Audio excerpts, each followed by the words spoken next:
What does this term mean, and what does it mean potentially applied in the Trump era? Well, a constitutional crisis is really when the constitutional scheme isn't working, when there's a basic problem. If the president, for instance, disobeys a court order and says, what are you going to do about it? That would be a constitutional crisis. Because what do you do about it? Do you order the military? Does he control the military? I mean, what do you do?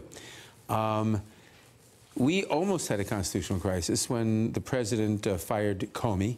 He said the reason for firing him, there was some dishonesty about it, but ultimately he told the Russians and he told NBC News the reason he fired Comey was to stop the investigation. Right. That was resolved by the appointment of Mueller as a special counsel. He's investigating it.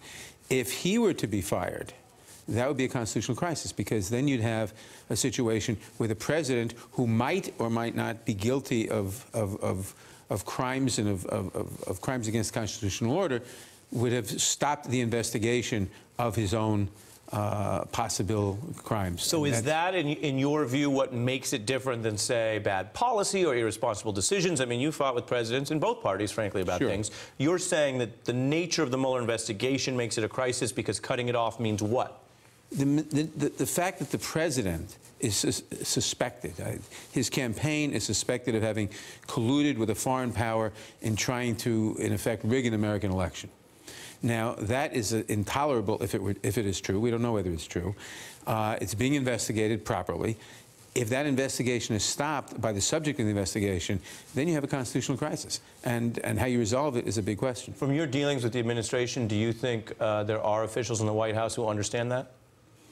Oh, I think there are officials who understand there would be a real problem at that point. And then the question would be, what do you do about it?